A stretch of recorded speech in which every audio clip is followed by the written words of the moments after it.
أعوذ بالله من الشيطان الرجيم. فأما الغلام فكان أبواه مؤمنين فخشينا أن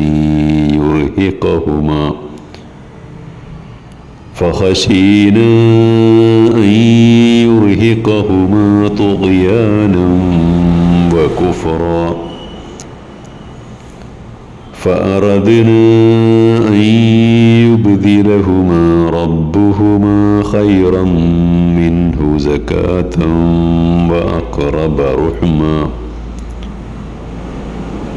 وأما الجدار فكان لغلامين يتيمين في المدينة وكان تحته كنز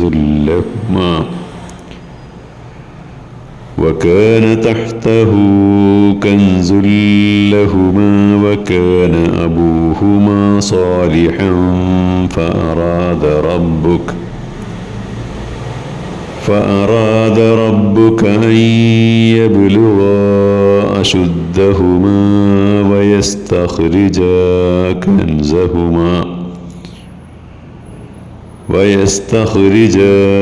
كنزهما رحمة من ربك وما فعلته عن أمري ذلك تأويل ما لم تستطع عليه صبرا. സൂറത്തുൽ കഹ്ഫ് 80 മുതൽ 82 വരെയുള്ള ആയത്തുകളാണ്. ഇനി ആ കുട്ടിയുടെ കാര്യം, അവൻ്റെ മാതാപിതാക്കൾ അള്ളാഹുവിൽ വിശ്വസിച്ച് സൽക്കർമ്മികളായി ജീവിക്കുന്നവരായിരുന്നു. ആ കുട്ടി പിന്നീട് സത്യനിഷേധത്തിലും അക്രമത്തിലും വ്യാപൃതനായി അവരെ ഞെരുക്കുമെന്ന് നാം ഭയപ്പെട്ടു. അവന് പകരമായി അവനേക്കാൾ ഉത്തമരായ സ്വഭാവശുദ്ധിയുള്ളവരും കുടുംബസ്നേഹമുള്ളവരുമായ സന്തതികളെ രക്ഷിതാവ് അവർക്ക് പ്രദാനം ചെയ്യണമെന്നും നാം ആഗ്രഹിച്ചു. ഇനി ആ മതിലിൻ്റെ അവസ്ഥയാണെങ്കിൽ, ആ പട്ടണത്തിലെ 2 അനാഥ കുട്ടികളുടെ സ്ഥലമായിരുന്നു അവിടം. ആ മതിലിനടിയിൽ ആ കുട്ടികൾക്ക് വേണ്ടി നിക്ഷേപിക്കപ്പെട്ട ഒരു നിധി ഉണ്ടായിരുന്നു. അവരുടെ പിതാവ് നല്ലൊരു മനുഷ്യനായിരുന്നു. ആ കുട്ടികൾ പ്രായപൂർത്തിയായാൽ ആ നിധി കണ്ടെടുക്കണമെന്ന് നിന്റെ റബ്ബ് ഉദ്ദേശിച്ചിരുന്നു. ഇതെല്ലാം റബ്ബിൻ്റെ കാരുണ്യമാണ്. ഇതൊന്നും തന്നെ ഞാൻ സ്വയമേവ ചെയ്തതല്ല.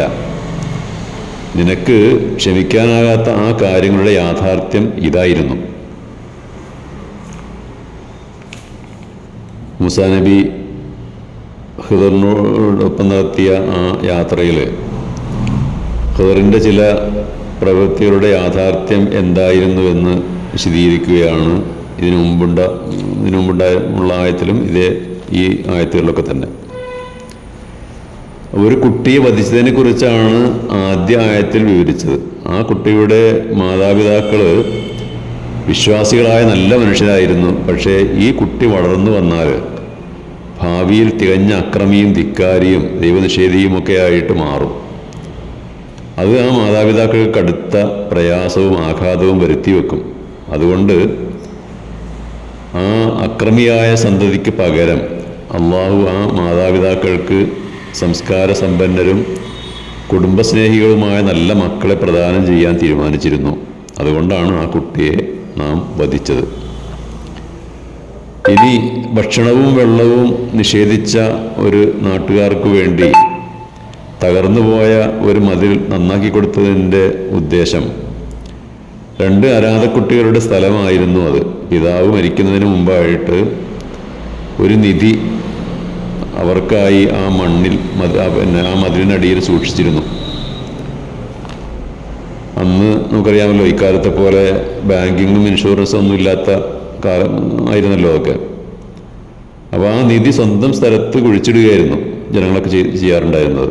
പിൽക്കാലത്ത് അതേപോലുള്ള നിധികുംഭങ്ങളൊക്കെ ധാരാളമായിട്ട് കണ്ടെടുക്കപ്പെട്ടിട്ടുണ്ട്.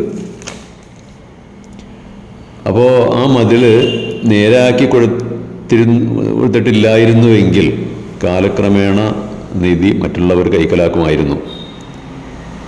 അവർ പ്രായപൂർത്തിയാകും വരെ ആ നിധി അവിടെ തന്നെ സുരക്ഷിതമായി കിടക്കേണ്ടതുണ്ടായിരുന്നു. അതുകൊണ്ടാണ് ആ മതിൽ ഞാൻ ഭംഗിയായി പണിതു കൊടുക്കുകയും അതിൻ്റെ പേരിൽ യാതൊരു കൂലിയും ചോദിക്കുകയും ചെയ്യാതിരുന്നത്. ഖിദർ വിശദീകരിച്ചു. അപ്പോൾ ഇതൊക്കെ വിവരിച്ചതിന് ശേഷം അദ്ദേഹം പറയുന്നത്, ഇതൊക്കെ ഞാൻ എൻ്റെ സ്വന്തം ഇച്ഛക്കനുസരിച്ച് ചെയ്തതല്ല, അള്ളാഹു എന്നോട് കൽപ്പിച്ചതനുസരിച്ച് ചെയ്തതാണ്. അപ്പോൾ ഈ വാക്യത്തിൽ നിന്നും അദ്ദേഹം ഒരു പ്രവാചകനായിരുന്നുവെന്നുകൂടി നമുക്ക് മനസ്സിലാക്കാൻ സാധിക്കും. അപ്പോൾ ഇസ്ലാമിൽ വിജ്ഞാനം കരസ്ഥമാക്കുക എന്നുള്ളത് ഓരോ വിശ്വാസിക്കും നിർബന്ധമായ കാര്യമാണ്. റസൂലുള്ളാഹി പറഞ്ഞതുപോലെ തലബുൽ ഇൽമി ഫരീള അലാ കുല്ലി മുസ്ലിം വ മുസ്ലിമ, വിജ്ഞാന സമ്പാദനം ഓരോ മുസ്ലിം സ്ത്രീ പുരുഷനും നിർബന്ധമാണ്. വിദ്യ അഭ്യസിക്കാനായിട്ട് ജ്ഞാനം കരസ്ഥമാക്കാൻ വേണ്ടി ത്യാഗം സഹിക്കേണ്ടി വരും, യാത്ര ചെയ്യേണ്ടി വരും, അതിൽ പല പ്രയാസങ്ങളും പട്ടിണിയും ഒക്കെ നേരിടേണ്ടി വരും. അപ്പോൾ ഗുരു അല്ലെങ്കിൽ ഉസ്താദിൻ്റെ കൽപ്പനകൾ യഥാവിധി അനുസരിക്കേണ്ടിയും വരും.